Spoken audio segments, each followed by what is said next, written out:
গল্পের শুরুতেই আমরা দেখতে পাবো নেহার ব্যাগটা একটা হাইজ্যাক নিয়ে যায়, সেটা উদ্ধার করে দেয় এলা। ভীষণ খুশি হয়ে যায় নেহা।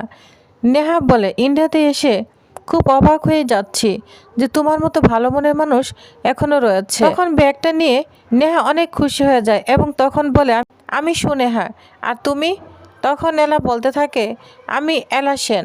তো দুজনের ফ্রেন্ডশিপ হয়ে যায়। এদিকে আমরা দেখতে পাবো মৈনাকের সঙ্গে এলার মা কথা বলছে মৈনাক, আমার দলিলটা দাও। তখন মৈনাক বলে, কাকিমা আপনি কোন দলিলের কথা বলছেন? মৈনাকে এমন বিহেভ করছে যেন সে দলিল সম্পর্কে কিছুই জানে না। আচ্ছা কাকিমা, আপনার মাথা মনে ঠিক নেই। যদি আপনার সঙ্গে আমার কোনো দলিলের চুক্তি থাকতো তাহলে অবশ্যই কোনো ডকুমেন্ট থাকতো। কই আমাদের মধ্যে কোনো ডকুমেন্ট হয়েছে? আমাকে দেখান। এলার মা তখন যা শুনে অবাক হয়ে যায়, কি বলবে কিছুই বুঝতে পারে না। বলছে, মৈনাক তুমি চিন্তা করে দেখো, তুমি এবারে জামাই হওয়ার কথা ছিলে, ওই দিন তুমি আমার কাছে দলিল নিয়েছো, একটু মনে করে দেখো। তখন এখানে গুনগুন এসে যোগ দেয়।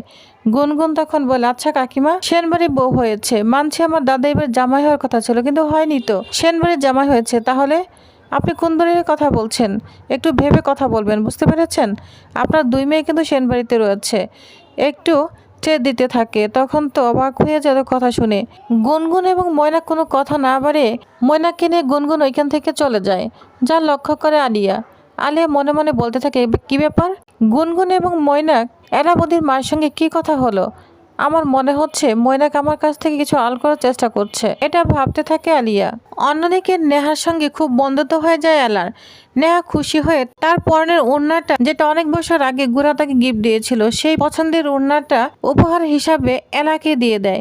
বলছে, আমাদের ফ্রেন্ডশিপ হিসাবে তোমাকে আমার স্পেশাল গিফটটা তোমাকেই দিয়ে দিলাম, যা তুমি আমাকে মনে রাখো। এরা তখন বলে, এটা কি হলো নেহা? এটা কিন্তু প্রয়োজন ছিল না। নেহা বলে, হ্যাঁ প্রয়োজন ছিল, আমাদের প্রথম দেখা, প্রথম ফ্রেন্ডশিপ, অবশ্যই প্রয়োজন ছিল। তুমি আমাকে মনে রাখবে, এর জন্যই আমার স্পেশাল গিফট আমি তোমাকেই দিলাম। এলা তখন খুশি হয়ে যায়। অন্যদিকে দেখা যায় গুড়ার নেশা হয়ে গিয়েছে, অন্যরকম সবার সঙ্গে বিহেভ আচরণ করছে এবং চারিদিকে শুধু এলাকেই খুঁজে এবং এলাকেই সে দেখতে পায়। মাঝে মাঝে তার নেশা ঘোর কেটে যায়। তখন বলে, আমি কি করছি? চারিপাশে শুধু এলা সেন কেন, আমি এলাকেই কেন দেখতে পাচ্ছি? এত বছর তো আমি নেহাকে দেখে আসছি, তাহলে এখন আমার চারদিকে এলা কেন ঘুরঘুর করছে? এটা ভাবতে থাকে গুড়া। অন্যদিকে এলা যখন চলে আসছে তখনই নেহা বলতে থাকে, এই ব্যাগের মধ্যে আমার খুব স্পেশাল একটা জিনিস রয়েছে, যেটা আমাকে গুড়া দিয়েছিল। গুড়ার শেষ স্মৃতি হিসেবে এটা আমি কখনোই হারাতে পারবো না, তাই আজ থেকে এটা আমি হাতে পরবো।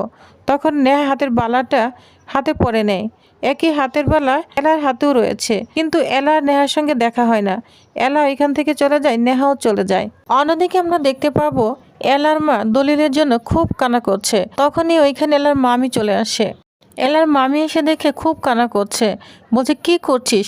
তাড়াতাড়ি ভিতরে চল, যদি কেউ অবস্থা দেখে তাহলে কি হবে বলতো? সব তো আত্মীয়স্বজন বাড়ি ভর্তি। তো অনেক সান্ত্বনা দিয়ে এলার মামি এলার মাকে ওইখান থেকে নিয়ে যায়। এদিকে দেখা যায় গুড়ার আস্তে আস্তে নেশা হচ্ছে, সে এক জায়গায় বসে পড়ে। তখন মেঘনা বলে, দাদা তুই ঠিক আছিস তো? তখন বলে, হ্যাঁ ঠিক আছি। তো এদিকে সবাই মিলে রং খেলতে থাকে, নাচে গানে মেতে উঠেছে আর রং খেলতে থাকে। গুনগুন ময়নাকে বলছে, বুড়িকে এমন শ্বাসে দিয়েছি না, এমন ভয় দেখেছি, আর কোনো দলিলের কথা বলবো না দেখিস। চল দাদাভাই, আমরা বরং হোলি খেলি। এই বলে দুই ভাই বোন দুই দিকে চলে যায়।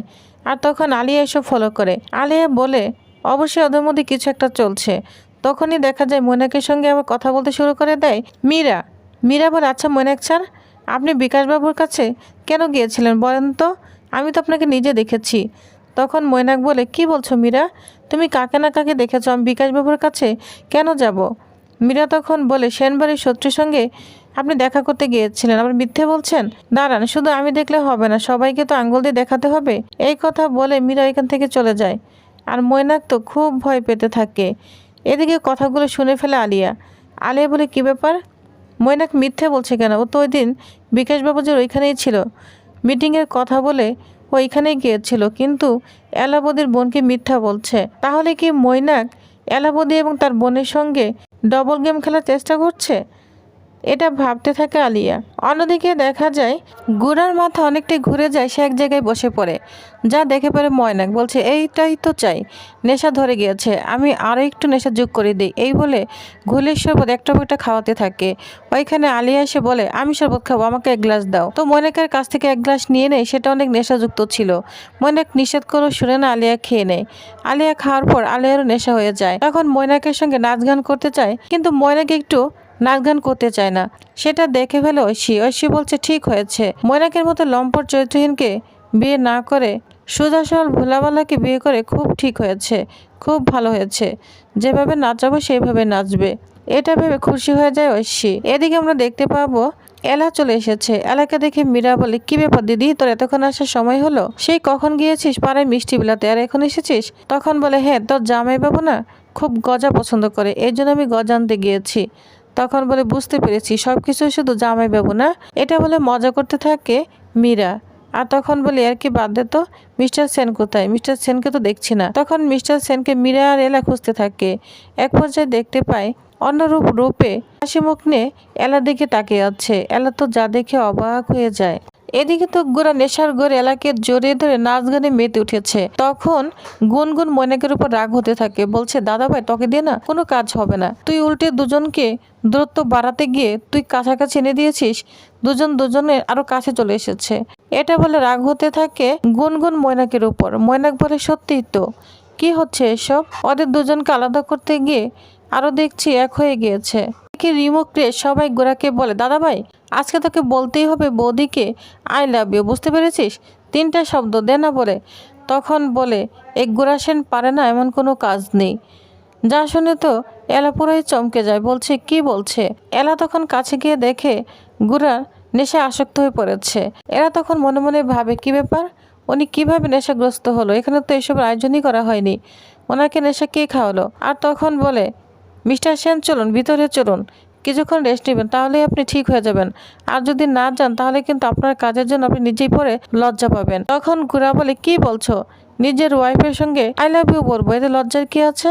আর তখনই এলার কাছ থেকে সেই উড়নাটা নিজের শরীরে পরে নেয় গোরা। তখন হঠাৎ করে উড়নাটা দেখে গোরা অবাক হয়ে যায়, বলছে, এই উড়না? তখনই নেহার কথা মনে করতে থাকে যে অনেক আগে লন্ডনে নেহাকে এই উড়নাটা গিফট দিয়েছিল। এই উড়নাটা নেহার খুব পছন্দ। আর তখনই বলে ওঠে, আই লাভ ইউ নেহা। যেটা শুনে তো পুরো অবাক হয়ে যায় এলা। বলছে, নেহা? কে নেহা? আর তখন সবাই চমকে যায়। এদিকে ময়নাক তো অনেক খুশি হতে থাকে। ময়নাক তখন এলার কাছে গিয়ে বলে, কি ব্যাপার, কে এই নেহা? তুমি চেনো নেহাকে? গোরা নেহার নাম বলে মনে হচ্ছে। তখন রাগান্বিত হয়ে এলা ওইখান থেকে চলে যায়। এদিকে নেশার ঘরে খুব কাছাকাছি এলা এবং গোরা নেশার ঘরে নেহার সমস্ত ঘটনায় খুলে বলে এলাকে। এলা তখন বলে, আপনি যদি সত্যি কাউকে ভালোবাসেন তাহলে সে মানুষটাকে আমি খুঁজে দিব। এটা বলে খুব কষ্ট পেতে থাকে এলা। তো প্রিভিয়াস, তাহলে নেক্সট আকর্ষণীয় পর্বে কি হতে চলেছে? এবার কি তাহলে দেখা হতে চলেছে গোরার সঙ্গে নেহার? তাহলে এলার কি হবে? তো নেক্সট আকর্ষণীয় আপডেট পেতে অবশ্যই আমার সাথেই থাকুন। ধন্যবাদ।